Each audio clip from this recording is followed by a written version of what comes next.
Howdy folks, and welcome back to the Movie Gaga channel, a place where we can all just sit around and have a little chat about movies. We are finally back to talk about the next movie in the pantheon of Disney animated films, and much like this video was delayed, this film also suffered some major delays.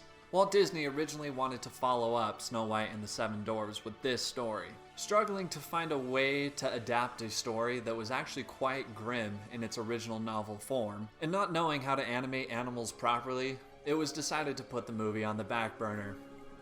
After some rewrites, intense studying of animals, and Disney finally feeling like the world was ready for the murder of a mother in front of her child, the animation studio pumped out its fifth animated feature, Bambi. Bambi faced all the same production problems that the previous couple films had. The United States was creeping closer to joining World War II, the animators were fresh off of their strike, and they were still very early pioneers of this new form of filmmaking.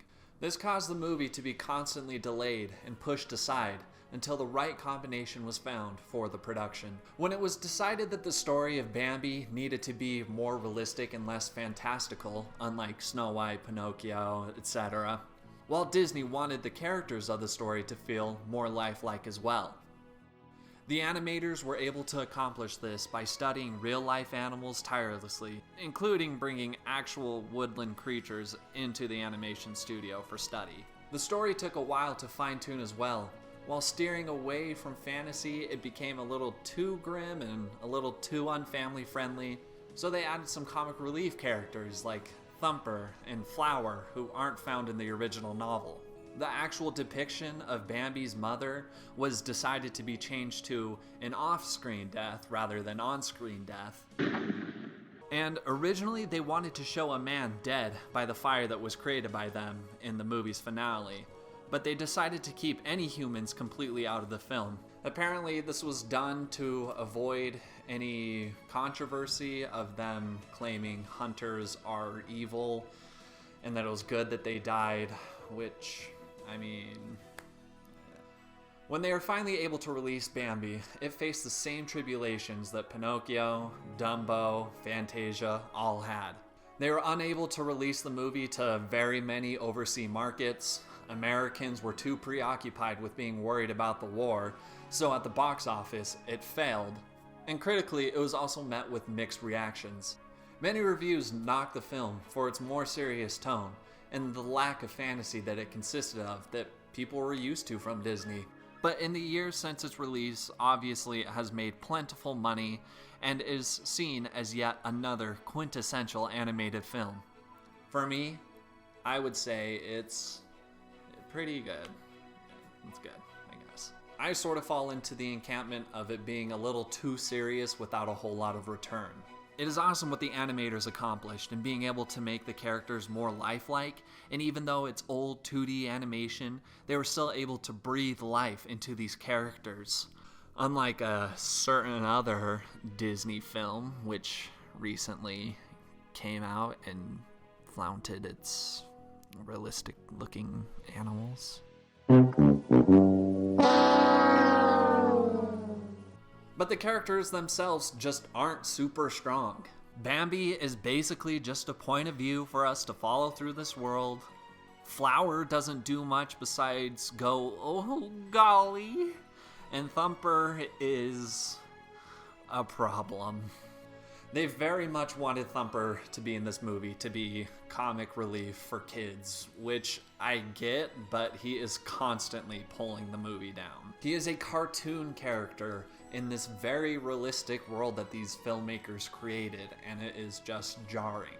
And honestly, he's not really a forgivable comic relief character. His voice is annoying, he's a brat to Bambi at times, and my god, his romance scene, which... oh, okay, we'll get back to that one in a sec. The characters just don't carry a lot of weight behind them, which is fine for the most part, as I feel this movie is definitely designed to be more atmospheric and show a fairly accurate portrayal of animals' lives. But when there is an intense emotional scene like Bambi's mother getting killed by the man, that scene doesn't fully affect me. Yes, it's sad and it helps fuel my fire of disliking hunting as a sport, but I just don't get torn down by the scene and how it affects Bambi as a character. I haven't gotten attached to Bambi because there's not a lot there. Again, in the certain other Disney film, but not that one, the good one, when that parent dies, I feel for the loss of the main character. It feels more like a son losing his father. Where here, I feel more sad at the fact that an animal died at the hands of a socio. But on the flip, that's what this movie does a really good job of. Where it lacks in character and a deep story, it makes up for in showing this beautiful and harrowing life that wilderness animals live. The landscapes and scenes drawn here are expertly drawn to make the scenes feel serene and warm, but at times harsh and cold. Watching the characters walk through and admire the world that they live in for all of its beauty and struggle to live through its unpleasant times is what I really enjoy in this movie.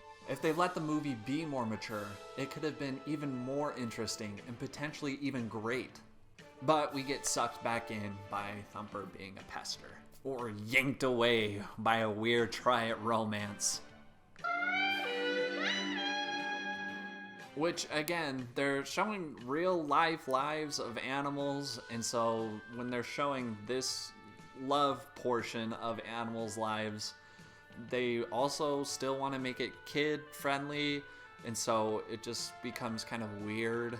It starts with the friend owl, and he's talking to the whole main gang about getting Twitter-pated, and they're all like, ew, oh god, gross, we're never gonna get Twitter-pated, dude. Which, sidetrack, I like this part too because it's when we're introduced to the grown versions of the characters, and it's supposed to have been a couple months, like spring had passed, but their voices are so much more mature. They go from, eating greens is a special treat. It makes long ears and great big feet. To, hey there, Bambi, how's it going, dude? You want to go out and grab a couple of brewskis and, I don't know, just see where the night takes us? I don't know, it's just funny. I mean, I guess animals age quicker than humans, so it would make sense for them to age at that pace, but I don't know, it just made me laugh. But anyway, it's funny when they first start talking about being Twitter-pated and they're walking away and being like, we're never ever gonna do that, and then literally 5 seconds later, it's a scene of them walking and slowly being picked off one by their female counterparts.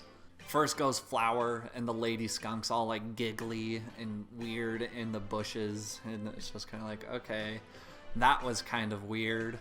But then it comes to Thumper and his meeting of his female counterpart, and it is so strange and out of place.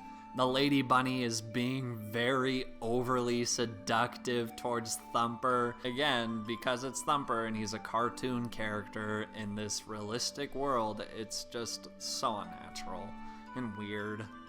Bambi and Faylene's meeting isn't as weird because they actually talk to each other, and then they just sort of walk around, and then there's this really nice scene of them dancing through clouds while Love Is a Song is playing, and it's actually pretty nice. It's a little fantastical, but it's not as jarring. And right after that, there's a cool fight scene between Bambi and another buck who true aficionados know is our boy Rano, a real scumbag in Bambi 2. The animation in the scene with the heavy shadows and just the dark lighting of it all just makes it a super intense and interesting scene. And my downplaying of Thumper being annoying and this movie having weird tonal shifts isn't to say there isn't other great things in this movie. I want to say again that the animation is great. It's so beautiful, and it's so cool to see what some of the earliest pioneering of animation as a film form was and where it's led to today. And the music is also pretty decent. None of the songs are super memorable, save for maybe Little April Shower, but what is better than the songs is the score of the movie itself.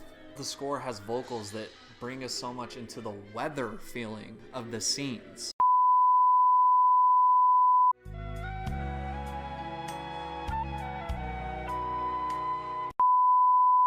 Mimicking wind, rain, and sunshine, it's all so well done. And the villain music for the Hunters, I mean, John Williams had to have had some inspiration from this film when he did score Jaws. When you have a character that you don't see on screen, but you can feel their villainy because the music makes you anxious and scared, you've got some stellar work there. And all around, in general, the scenes that involve the men, the hunters, are super great. The terror that is depicted in the animals when they come around is super wrenching. When the hunters come back in the finale for their last time and they're just blasting, you really feel like these characters are like, oh damn, this immortal god animal is back again to blast us all away, just left and right, out of the air, everywhere. Then the finale with the fire coming through is so beautifully animated, and again is so sad watching these animals run in fear from it. The realistic take on animation is what makes it so harrowing to watch. You're able to relate it to real life animals, and it's just like, oh, wow, yeah, really? Seems like it apparently is hard to be an animal without having to watch, like, Richard Attenborough or something. This is the struggle I have with the film overall. It is so wonderfully animated and can really immerse you into this world of forest animal life. But the tonal shifts just drag it down. It creates a movie that doesn't have enough maturity to make it super interesting and overly atmospheric, but not joyful enough to want to ever put it on when you're bored. I enjoyed watching this movie again, but can't picture myself going back to it again for quite some time. I agree that it needs to be looked at as a classic still and should live on forever because all of these films from the early era of Disney animation are so admirable in what they accomplished at the time. But where Bambi stands for me in these 5 films that we've already looked at, it's probably at the bottom or near it. But that's not to say that you shouldn't go out and watch it yourself, because you absolutely should.